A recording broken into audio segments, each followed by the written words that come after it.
Hello friends, you all are amazing and welcome back to our channel. आज के हमारे video का topic है वायु प्रदूषण। आज के वीडियो में हम वायु प्रदूषण पे एक बहुत ही शानदार निबंध देखने जा रहे हैं। तो चलिए शुरू करते हैं। वायु हमारे जीवन का आधार है। वायु के बिना हम एक पल भी जीवित नहीं रह सकते।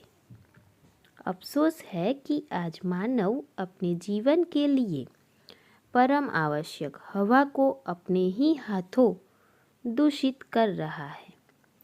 वायु को जहरीला बनाने के लिए कल कारखाने विशेष रूप से उत्तरदायी है। कल कारखानों से निकलने वाला विषैला धुआं वायुमंडल में जाकर अपना जहर घोल देता है। इस कारण आसपास का वातावरण भी प्रदूषित हो जाता है। इसके अतिरिक्त हवाई जहाज़ों, ट्रक, बस, कारों, रेलगाड़ियों आदि से निकलने वाला धुआं भी वातावरण को दूषित करता है।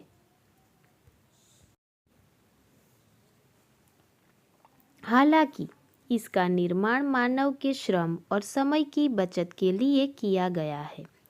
संसार में जीवन से बढ़कर मूल्यवान कोई भी चीज़ नहीं है। यदि ये सारी सुविधाएं हमारे अस्तित्व पर प्रश्न चिन्ह लगा दे तो प्रगति की अंधी दौड़ का महत्व क्या रह जाता है। इसके लिए औद्योगिक क्षेत्रों को ही पूरी तरह से जिम्मेदार ठहराना किसी भी दृष्टिकोण से उचित नहीं होगा। मानव समाज में अनेक वर्ग हैं, वे भी इसके लिए जिम्मेदार हैं। अब देखते हैं वायु प्रदूषण के कारण। कोयला तथा अन्य खनिज ईंधन जब भट्टियों, कारखानों, बिजली घरों, मोटर गाड़ियों और रेलगाड़ियों में इस्तेमाल होते हैं तब कार्बन डाइऑक्साइड व सल्फर डाइऑक्साइड की अधिक मात्रा वायु में पहुंचती है। मोटर गाड़ियों से अधूरा जला हुआ खनिज ईंधन भी वायुमंडल में पहुंचता है। दरअसल carbon dioxide, sulphur dioxide, carbon monoxide से मोटर गाड़ियों को सबसे बड़ा प्रदूषणकारी माना गया है।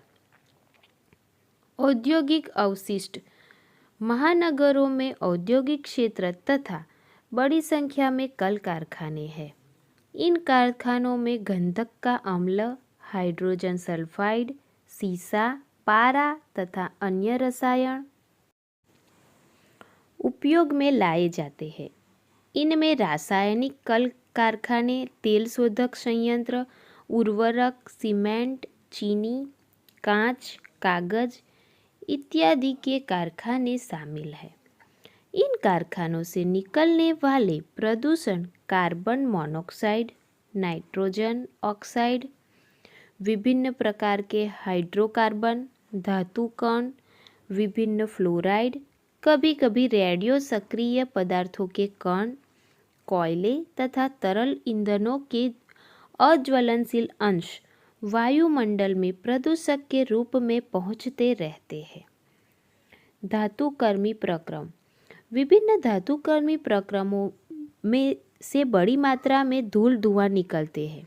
उनमें सीसा, क्रोमियम, बेरिलियम, निकिल, वैनेडियम इत्यादि वायु प्रदूषक उपस्थित होते हैं। इन शोध प्रक्रमों से जस्ता, तांबा, सीसा इत्यादि के कण भी वायुमंडल में पहुंचते रहते हैं।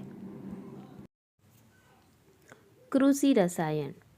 कीटों और बीमारियों से खेतों में लहलहाती फसलों की रक्षा के लिए हमारे किसान तरह तरह की कीटनाशक दवाओं का छिड़काव करते हैं। ये दवाएं हैं कार्बनिक, फॉस्फेट, सीसा आदि। ये रसायन वायु में जहर घोलने का काम करते हैं। रेडियो विकिरण। परमाणु ऊर्जा प्राप्त करने के लिए अनेक देश परमाणु विस्फोट कर चुके हैं। इन देशों को परमाणु भट्टियों का निर्माण हुआ है। इससे कुछ वायु प्रदूषक वायु में मिल जाते हैं। इनमें uranium, beryllium, fluoride, iodine, argon, strontium, caesium, carbon इत्यादि है। वृक्षों तथा वनों का काटा जाना। पेड़ पौधे वृक्ष लताएं पर्यावरण को शुद्ध करने के लिए प्राकृतिक साधन है। गृह निर्माण, इमारती लकड़ी, फर्नीचर, कागज उद्योग तथा जलावलन आदि के लिए वृक्षों की अंधाधुंध व अनियमित कटाई करने से वायु प्रदूषण में तेजी से वृद्धि हो रही है। इससे मानसून भी प्रभावित होता है। समय से वर्षा नहीं होती, अतिवृष्टि तथा सूखे की स्थिति उत्पन्न हो जाती है। वायु प्रदूषण का जनजीवन पर प्रभाव। वायु प्रदूषण का मानव जीवन पर जो प्रभाव पड़ता है वह इस प्रकार है। सल्फर डाइऑक्साइड और कार्बन डाइऑक्साइड गैस वर्षा के जल में घुलकर एसिड रेन बनाती है। एसिड रेन का अर्थ है तेजाबी या अम्लीय वर्षा। इस तेजाबी बारिश में कार्बनिक अम्ल और सल्फ्यूरिक अम्ल का अत्यधिक प्रभाव होता है। इस प्रकार जब ये गैस श्वसन क्रिया के द्वारा फेफड़ों में प्रवेश करती है तब नमी सोखकर अम्ल बनाती है। इनसे फेफड़ों और श्वसन नलिकाओं में घाव हो जाते हैं। इतना ही नहीं, इनमें रोगाणु युक्त धूल के कण फंसकर फेफड़ों की बीमारियों को जन्म देते हैं।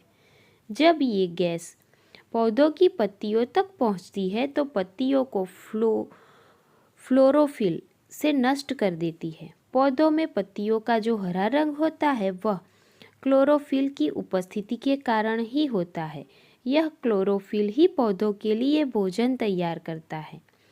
ओजोन की उपस्थिति में पेड़ पौधों की पत्तियां अधिक शीघ्रता से श्वसन क्रिया करने लगती है। इस कारण अनुपात में भोजन की आपूर्ति नहीं हो पाती। पत्तियां भोजन के अभाव में नष्ट होने लगती है। यही कारण है कि इनसे प्रकाश संश्लेषण नहीं हो पाता। इससे वायुमंडल में ऑक्सीजन की मात्रा पर प्रभाव पड़ता है। मोटर गाड़ियाँ, औद्योगिक संयंत्रों, घरेलू चूल्हों तथा धूम्रपान से कार्बन मोनोऑक्साइड तथा कार्बन डाइऑक्साइड वायु मिल जाती है। इस कारण श्वसन क्रिया में रक्त में हीमोग्लोबिन के साथ मिलकर ऑक्सीजन को वहीं रोक देती है। फलतः हृदय रक्त संचार तंत्र पर गंभीर प्रभाव पड़ता है। हीमोग्लोबिन रक्त का आधार होता है। अगर ये जहरीली गैस अधिक देर तक श्वास के साथ फेफड़ों में जाती है तो मृत्यु भी संभव है।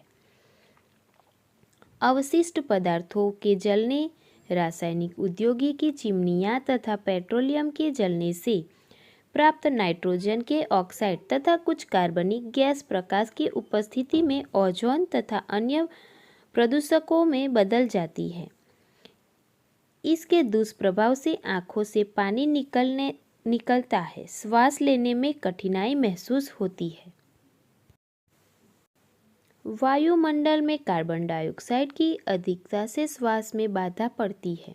पृथ्वी के धरातल के सामान्य से अधिकतम गर्म हो जाने की आशंका उत्पन्न होती। नाइट्रस ऑक्साइड की उपस्थिति में फेफड़ों, हृदय तथा आँख के रोगों में वृद्धि होती है। शीशे तथा केडियम में सूक्ष्म कण वायु में मिलकर विष का काम करते हैं। लोहे के अयस्क तथा सिलिका के कण फेफड़ों की बीमारियों को जन्म देते हैं। रेडियोधर्मी विकिरणों से हड्डियों में कैल्शियम के स्थान पर स्ट्रोशियम संचित हो जाते हैं। इसी तरह मांसपेशियों में पोटेशियम के स्थान पर कई खतरनाक तत्व इकट्ठे हो जाते हैं। वायु प्रदूषण की रोकथाम। वायु प्रदूषण की रोकथाम उन स्थानों पर अधिक सरलता से की जा सकती है जहां से वायु में प्रदूषण उत्पन्न होता है। आजकल कुछ ऐसे प्रदूषण नियंत्रक उपकरण उपलब्ध है जिसे प्रदूषण को रोका जा सकता है।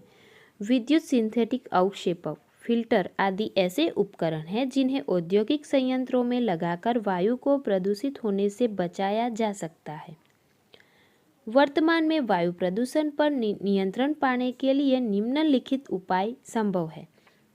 सल्फर डाइऑक्साइड जैसे प्रदूषक ईंधनों में से गंधक को निकाल देने से अथवा परंपरागत ईंधनों को न जलाकर आधुनिक ईंधन का उपयोग करके आधुनिक ईंधनों में प्राकृतिक गैस, विद्युत भट्टियाँ आदि शामिल है।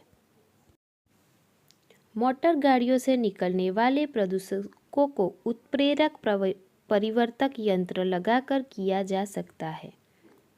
ऊंची चिमनियां लगाकर पृथ्वी के धरातल पर प्रदूषक तत्वों का एकत्र होने से रोका जा सकता है।